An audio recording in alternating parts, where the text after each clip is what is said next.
They said I was unlovable and maybe I believed them. But that night, when he found me bleeding on the curb, he looked at me like I was the only thing worth saving in this whole damn city. The first time I met Adrian, he was breaking a bottle over some guy's truck in the middle of a Texas gas station parking lot. I thought, what kind of reckless bastard does that on a Tuesday night?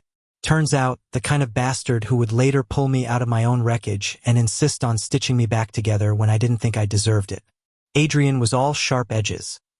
Leather jacket even in July heat, a scar cutting across his eyebrow, jaw clenched like he was always ready for a fight. People whispered he was heartless, incapable of love, cursed to burn out before 30. And maybe that was true until the night our lives collided, bloody and uninvited. I had just left the bar downtown, drunk enough to stagger but sober enough to feel the weight of the insult still ringing in my ears. "You're a lost cause, Noah. Always will be." My ex's words echoed like a goddamn verdict. And maybe he was right. My chest felt hollow, my skin buzzing with the itch to disappear. I didn't see the car until the headlights exploded against my eyes. The screech, the slam, the world flipping sideways, then pavement tearing into my skin. When I came to, I was curled on the edge of the road, breath shallow, pain burning down my ribs. People passed, glanced, and turned away. Just another drunk kid asking for it. But then Adrian's boots appeared in my blurred vision. Heavy, dark, stopping right next to me. "Shit," he muttered, crouching down. His voice was rough, like gravel dragged across concrete. "Hey, stay with me, okay?" I laughed or maybe choked. "Why? Nobody else cares." He looked at me, really looked, and in that moment something shifted. His expression wasn't pity, wasn't disgust. It was fury, like the whole damn world had failed me and he was going to fight it himself. "Then let me care," he said, and before I could argue, his arms were under me, lifting me like I weighed nothing. Adrian took me to his Placia rundown apartment above a pawn shop, smelling faintly of cigarettes and motor oil. He didn't ask me questions, didn't push, just cleaned the blood from my arm with hands that shook more than mine. "You're gonna scar," he muttered, focused like a surgeon. "Good," I said, biting back a hiss. "Maybe then people will see on the outside what's already inside." His jaw tightened. "Don't talk like that." "Like what?" "Like you're already dead." I wanted to laugh, but the way his voice cracked stopped me. For someone everyone called heartless, he looked 1 second away from breaking. The thing about Adrian was, he didn't try to fix me with words. He fixed me with presence. When nightmares shook me awake, he was there on the couch, cigarette burning low, eyes tired but steady. When I couldn't eat, he shoved half a sandwich into my hand and dared me not to finish it. When I tried to vanish back into the shadows I came from, he pulled me right back into the light with a grip I couldn't shake. And somewhere between the silence and the shouting, between the slammed doors and the late-night cigarettes on the fire escape, I started wanting to stay. But staying was dangerous, because the more I leaned on him, the more I realized the rumors were wrong. Adrian wasn't heartless. He was all heart, raw and raging, too much for the world to handle. And if I let myself fall, he might be the one person I could never get back up from. The first time he kissed me, it wasn't romantic. It was desperate. We'd been arguendo, screaming because I had found a razor again, and he had found me with it. His hands were trembling as he yanked it away, his voice breaking. "Why the hell do you keep doing this to yourself, Noah? Do you even know what it does to me?" "I'm sorry," I whispered, tears burning my throat. "I don't know how to stop." He froze, and then he just crashed into me. His lips on mine, fierce and shaking, like he could shove every ounce of pain out of my body with sheer will. I didn't even think. I kissed him back like I was drowning and he was air. When we pulled apart, our foreheads pressed together, his breath ragged. "Don't you dare give up on me. You hear me? You're mine to protect now." I should have run. Should have told him I wasn't worth the trouble. But the way he held me that night, like I wasn't broken glass but something precious, something worth guarding, it was the first time in years I believed maybe I wasn't a lost cause. Adrian didn't save me. That's the thing. He never pretended he could. But he stayed. Through the ugly, through the screaming, through the nights when I begged him to let me go. He stayed, and sometimes that was enough. One night, months later, I asked him why. Why me? Out of everyone you could have saved that night. Why the hell did you stop for me? Adrian lit his cigarette, exhaled slow. Because you looked like me. I frowned. What do you mean? He turned, eyes darker than the smoke between us. Like someone who'd already been left behind too many times. And I know what that feels like. For once, I didn't have a comeback. I just reached out, laced my fingers through his. He squeezed back, firm, grounding. And in that silence, I realized something terrifying. I didn't just need him. I loved him. But love is never easy. Not for people like us. The world didn't want two broken boys holding each other together. His friends called me dead weight. My family called him poison. And sometimes we believed them. Sometimes we tore into each other with words sharp enough to cut deeper than any blade. But every time we came back, because under the wreckage and rage, there was this undeniable truth. He had seen the wound inside me, and instead of running, he chose to stay. And maybe, just maybe, that was what love really was. That was only the beginning. The storm hadn't even hit yet. But even then, even knowing the battles ahead, I think I already knew Adrian was the only home I would ever want. The storm came the way storms always do at first. Then all at once. It started with my mother. She showed up unannounced at Adrian's apartment one afternoon, her perfume filling the hallway like poison. I hadn't seen her in over a year, not since she told me I was a disgrace to the family for loving who I loved. I should have slammed the door in her face, but something in me still ached for her approval, even when I knew better. Noah, she said, her voice soft but sharp enough to slice. You can't keep living like this. With him. Adrian stood behind me, arms crossed, a wall of silent defiance. He didn't say a word, but the way his jaw clenched told me he was holding back a storm of his own. I'm happy, I whispered, even though my hands shook. Her eyes flicked to the bruises on my arm, not from Adrian, but from my own battles. She didn't care about the truth. She saw what she wanted to see. You call this happiness? You look worse than ever. He's dragging you down. That was the first time Adrian spoke. His voice was low, dangerous. Lady, you don't know a damn thing about me. My mother's lip curled. I know enough. You're toxic.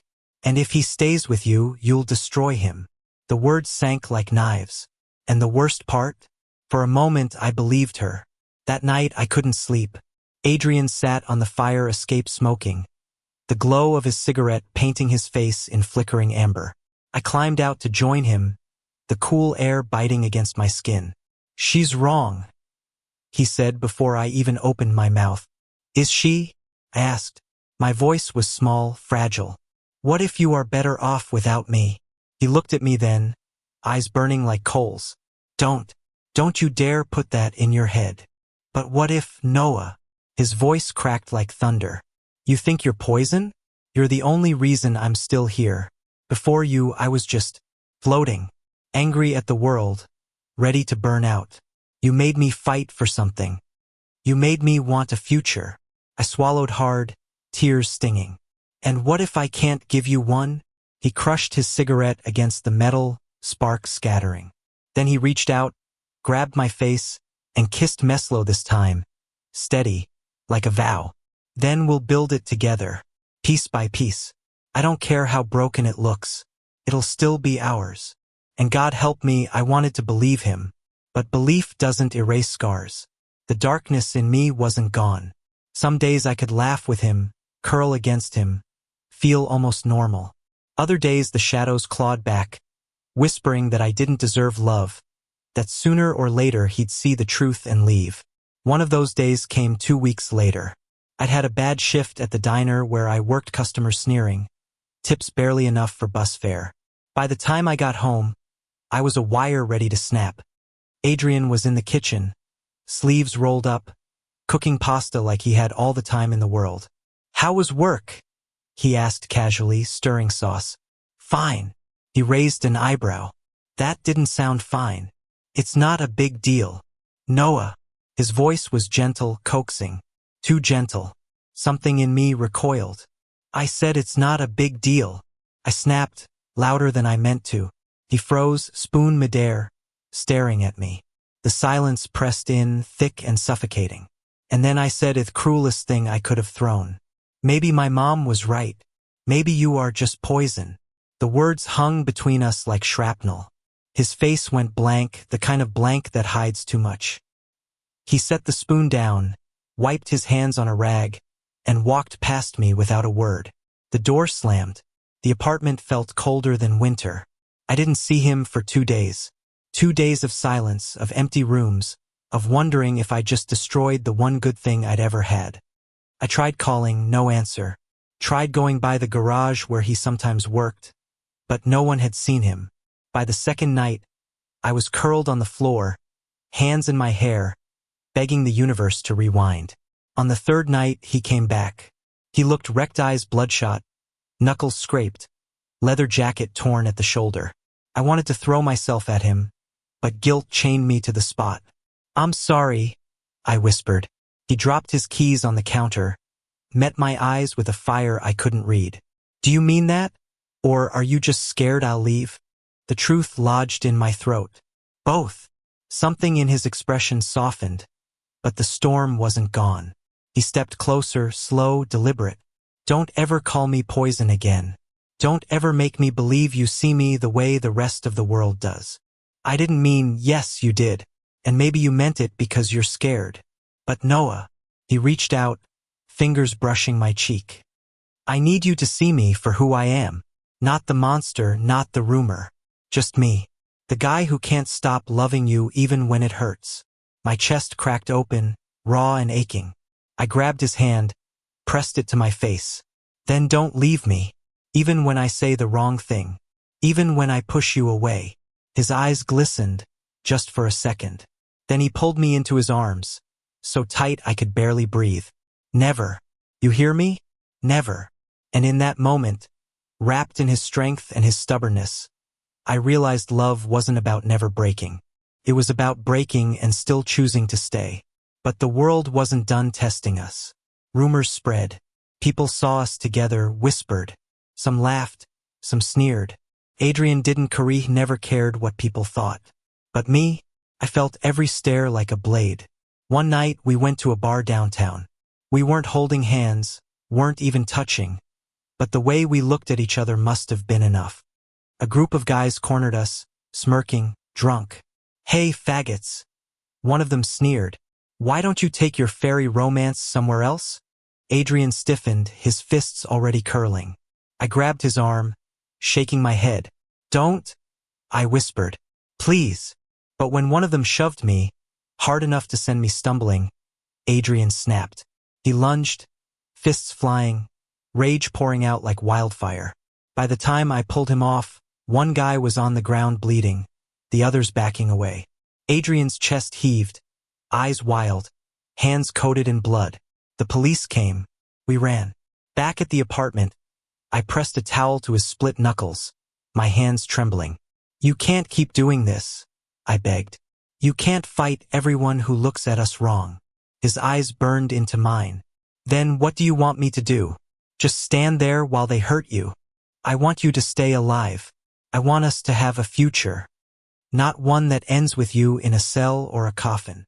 The anger drained out of him, leaving only exhaustion. He collapsed back against the couch, covering his face. "I don't know how to be anything but this, Noah. Fighting's all I've ever known." I sat beside him, slipped my fingers between his. "Then maybe you fight for us. For something bigger than the pain."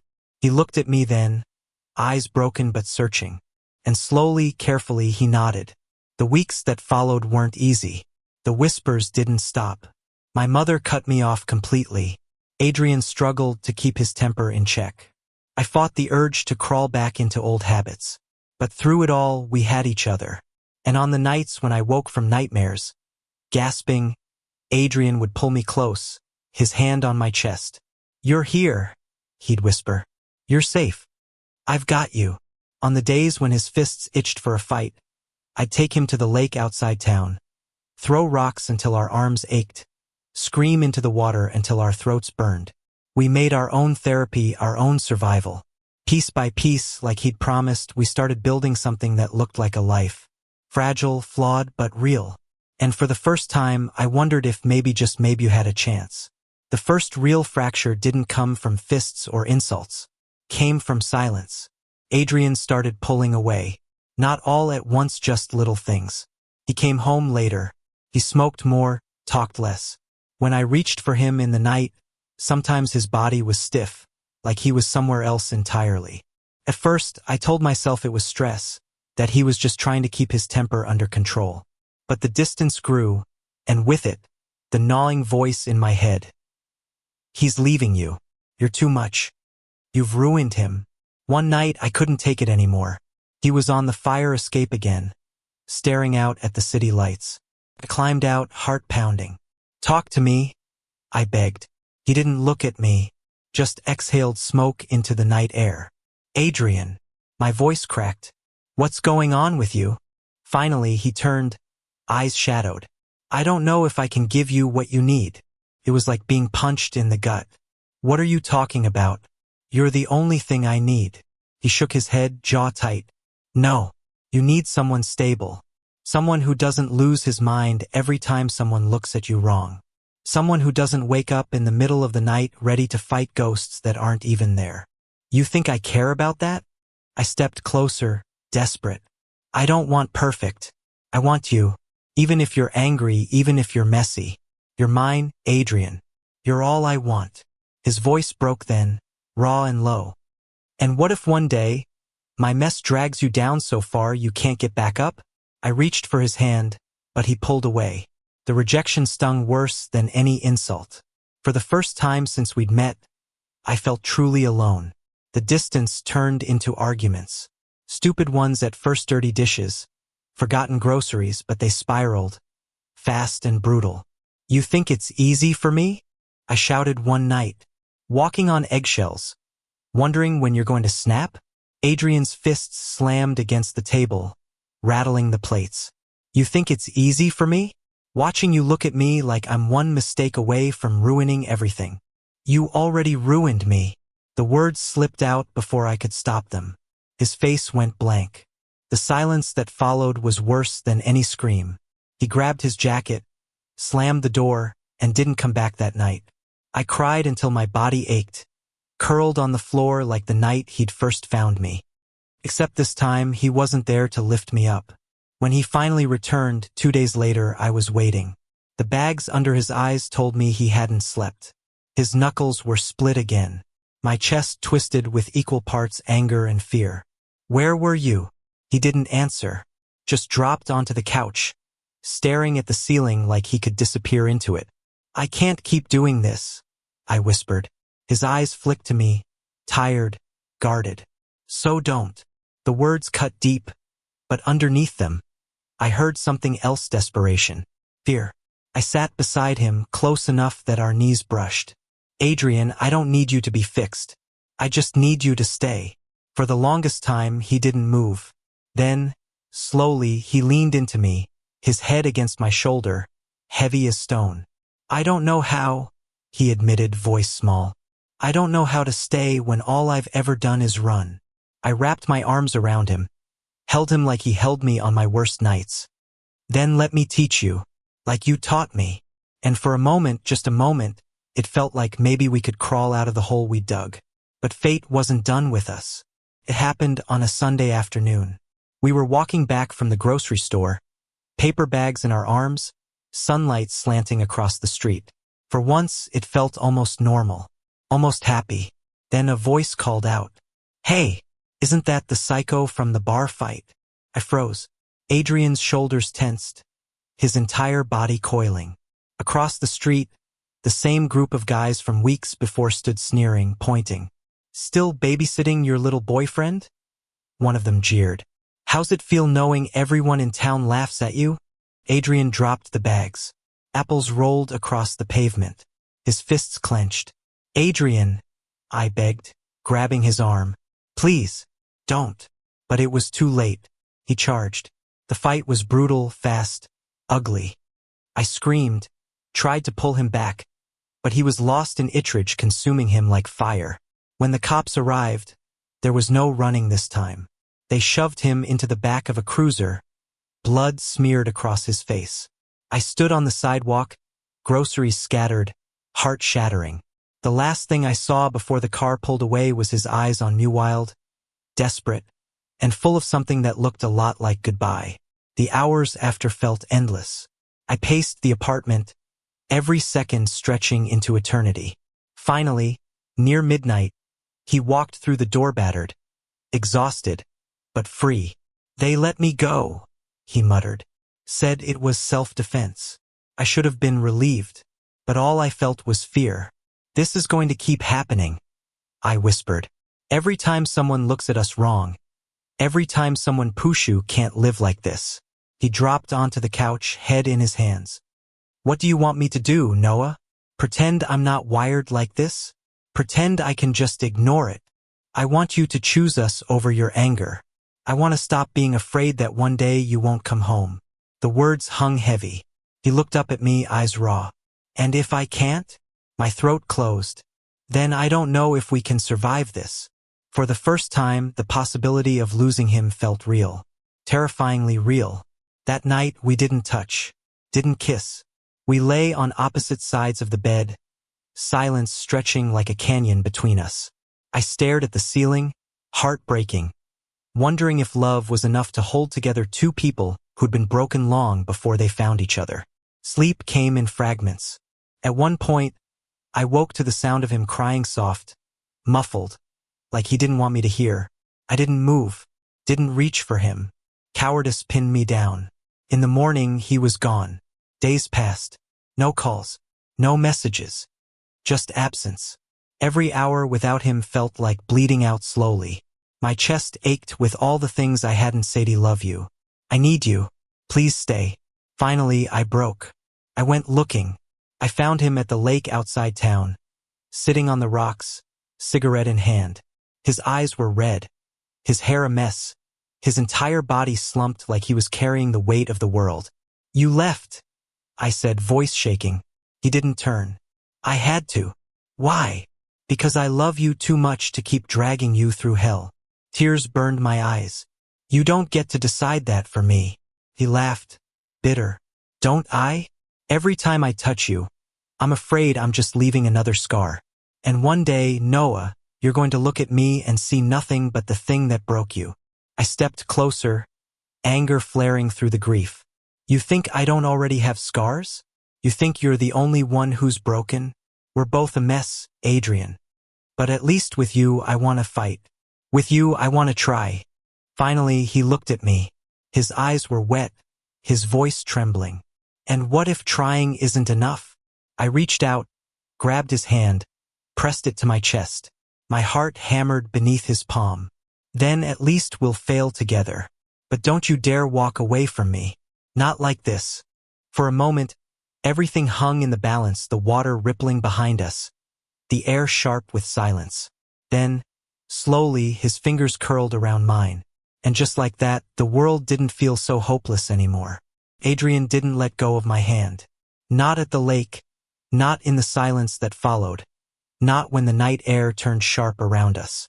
For a long time we just sat there, staring at the water, two broken boys clinging to each other like driftwood. When he finally spoke, his voice was raw. "I don't know how to stop being angry, Noah. I don't know how to stop wanting to fight." "Then don't stop," I said softly. "Just change what you fight for. Fight for me, for us, for the life we keep saying we want." He looked at me like I'd handed him something fragile and impossible. And maybe I had. The weeks after weren't a miracle cure. There were still nights when his fists curled, when my chest tightened with panic, when silence stretched too long. But something shifted. We stopped fighting against each other and started fighting with each other. Adrian signed up for anger management at a local community center. He laughed when he told me, said, "Can you imagine me in a circle talking about feelings?" But he went. For me, for us, I started therapy again. Real therapy, not the half-hearted sessions I'd bailed on before. Adrian drove me there, waited in the car every time, chain-smoking but patient. And when I came back out, he never asked what I said. Just squeezed my hand, like he knew the effort it took. Piece by piece, like he promised, we started building. One night, months later, I found him in the kitchen, hunched over the counter with a notebook. "What's that?" I asked, leaning over his shoulder. He slammed it shut, ears turning red. "Nothing, Adrian." He sighed, pushed the notebook toward me. Inside were sketches, rough, uneven, but beautiful. A garage, a sign, tools, cars. His dream. "You want to open your own shop?" I whispered. He shrugged, embarrassed. "It's stupid." "It's not stupid. It's everything." His eyes flicked to mine, cautious. "You think I could do it?" "I know you could, and I'll be there. Every step." For the first time in months, his smile reached his eyes. The first real test of our healing came when my mother tried to reach out again. She called, her voice brittle. "Noah, maybe we can talk. Just you and me." Old me would have gone, desperate for approval. But I wasn't alone anymore. Adrian stood beside me, steady as stone. "I don't need your approval," I told her. "I don't need you to understand. I just need you to know I'm happy. With him." She didn't respond. The silence on the line was answer enough. I hung up. My hands shook, but Adrian pulled me close. "I'm proud of you," he murmured against my hair. For once, I believed it. Time didn't erase our scars, but it softened their edges. The nightmares came less often. The fights burned out quicker. The laughter came easier. One night, under the glow of the fire escape light, Adrian turned to me, cigarette dangling between his fingers. "You ever think about forever?" he asked. I snorted. "Forever's a long time for two guys who barely made it through last year." He smirked, flicked ash into the night. "Maybe, but I think about it anyway. About you and me. About not running anymore." Something warm spread through my chest. Forever sounds terrifying. He leaned in, kissed me slow. Forever sounds like home. The day he opened his garage, I cried. Not loud, not messy, just quiet tears as I watched him hang the sign. Rivera Auto. His hands were covered in grease, his shirt stained, but his grin was brighter than the Texas sun. "You did it," I whispered. "We did it," he corrected, pulling me into his arms, not caring that he smeared oil across my cheek. For the first time, the future didn't feel like a threat. It felt like a promise. We weren't perfect. We never would be. Some nights the shadows came back, for both of us. But we learned to hold each other through them, to whisper instead of shout, to stay instead of run. And on the nights when fear crept in, when I wondered if the world would ever accept us, Adrian would take my face in his hands, his voice fierce. "Let them talk. Let them judge. They don't know a damn thing about us. You're mine, Noah. And I'm yours. That's all that matters." And I'd believe him, because he'd already proven it 100 times over. The last time someone called him heartless, we were at a diner, sipping coffee. The waitress, not realizing I was listening, whispered to another customer, "That Rivera boy cold as stone. Doesn't care about anyone." Adrian rolled his eyes, muttered, "Whatever," but I couldn't let it go. When we stepped outside, I stopped him. "You know they're wrong, right?" He smirked. "About what?" "About you being heartless." I pressed my palm to his chest, feeling the steady thump beneath. "You've got the biggest heart of anyone I know. You just don't show it to everyone." His eyes softened. "Just you. Just me," I echoed, and under the fading light of another Texas sunset, he kissed me like it was the only truth that mattered. We built our forever in small moments. Grease-stained hands entwined across a counter. Cigarettes shared on a fire escape. Laughter spilling through late-night drives with the windows down. Forever wasn't grand gestures or fairy tales. It was survival, choice, and love again and again, even when it hurt. Especially when it hurt. And every time I doubted, every time I slipped, he was there, whispering the same words he had that very first night. "Let me care." So I let him. And in return, I learned to care for him, too. They called him heartless. But they were wrong. Because when he saw the wound in me, he didn't run. He stayed.